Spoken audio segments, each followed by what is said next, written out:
So it's been about like a year, right? Year and 3 months since the whole incident with Oscar Grant happened on BART, and you know, the trial's still going on and everything. So, but I wrote this like a couple of weeks after the whole thing happened. It's called Soft. So I know we're all in a happy mood. So this ends on a high note, even though it starts on a low note. But I'm gonna play a little bit of this this flute. You know, the poet Rumi, you know, used to there's these stories that he used to play this reed flute before he did a poem, and the reason for that is that he said that the reed flute, when it sings its song, it's every song that the reed flute sings is a song calling for its home back in the river. So it's crying for its home. And he says that when human beings do poetry, that's how we sing and cry for our origin, our source. So this is called Soft.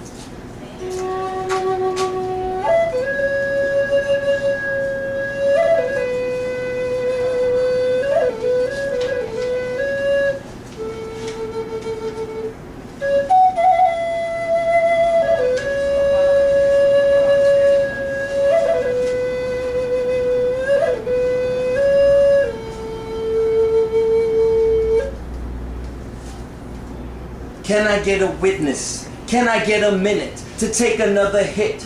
Loosen up my mind and spit some shit. I said, can I get a minute to take another hit? Loosen up my mind and spit some shit. With every step I take, I can feel myself pushing through the tension. Stacked like the bodies of black boys are stacked within the walls and mortuaries and morgues throughout the town. I am pushing through a fog of death, a filthy haze of rage, a dead slop of seething distrust. Cutting through it all just to get to work, just to find myself because I'm lost, just to survive.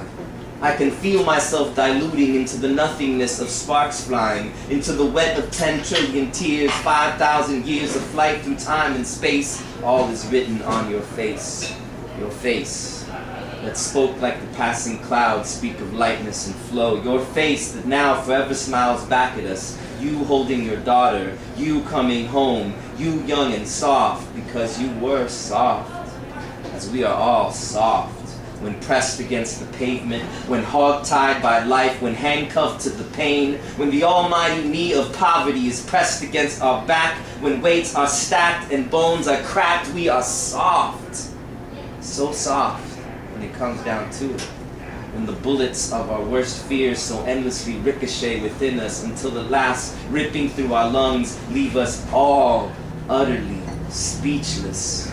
Because I am speechless as a mountain waiting to crumble. And some nights I just hold my boo and cry with her for no particular reason except everything. Have you ever cried for joy and pain simultaneously? It's a trip. It's some real non-duality oneness Tao shit for you. And so we cry and wash out our insides, purge the smog of helplessness that's stacked outside my door, that wraps itself around us every day and quietly, slowly suffocates the beauty. But truly I say, there is beauty in this beast. There is peace within the pain, a cool breeze within the flame. Open your heart, roll up your sleeves, see the problem from another side, and fly while seeming to walk. Now is the time. Here is the place.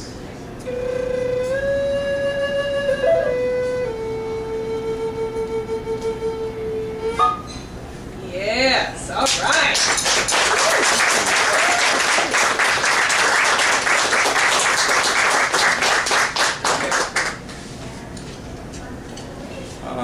This next one is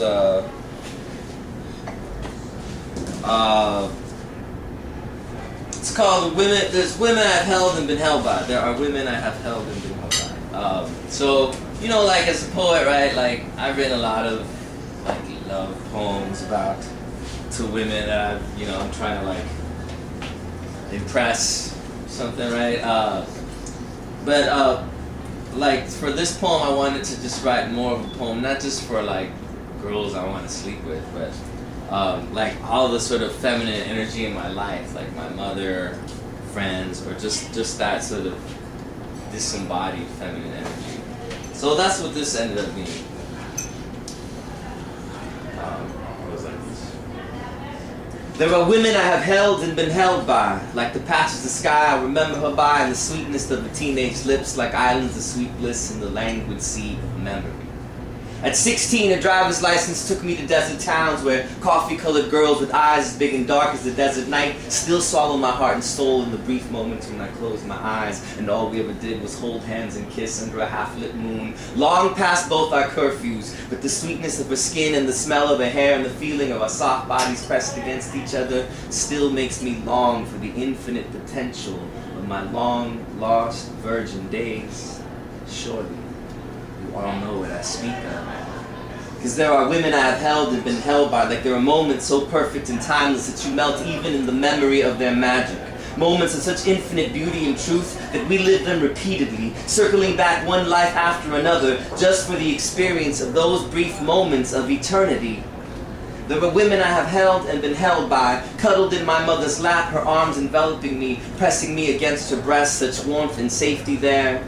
And yes, at times I resent being pushed out of the primordial womb into the cold hard angles and unyielding metallic hands of stone-rubbed manhood. And yes, I was a mama's boy and an only child at that. And yes, I missed her gentle breathing as my head would rest against the chest while she caressed my hair and told me what a beautiful boy I was. And yes, it's true that every woman after her was just a vain attempt to recreate that sacred feeling of connection with the divine mother of all creation. And no, there is no substitute for the mother goddess, but still I continue trying.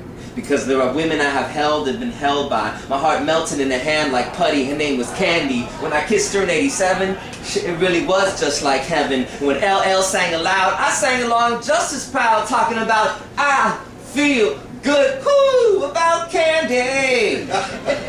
Some of you remember that cassette, right? Yes. And when she broke my heart after our brief but blissful 2-week love affair, I still followed her around like a puppy dog for 2 more years, was thankful for the scraps of dates and French kisses she threw my way from time to time in between her gangster boyfriends. Dulce Vallecillo, I will be your rebound emotional tampon any day, because there were women I have held and been held by on the outskirts of morality, where for half a day's pay, reality would fade away into the deepest part of night. And we would play our movie scenes fueled by glass pipe dreams that filled in all the cracks as we shared sacks of this and that, sitting naked on the bed, sharing our life experiences. Sometimes I recited poetry, sometimes they went down on me, sometimes it was all for free, because sometimes we both just needed good company. There were women I have held and been held by, like there were sunrises I have shared and we decided that friendship was enough, like there were beaches and bonfires, wine and such good weed, stars that watch with envy as I pulled her close to me, and the firelight in her eyes that I will never forget, and the things I've said and done to women that I still regret, and the devil and the angel women that I have met, and the secrets and the joys that I have kept, and I am still humbled by women, because I am still intimidated by women. I am still baffled by women, because I am still challenged by women, and I am still and forever transfixed, bewitched, remixed, and fixed by all of these women I've held by.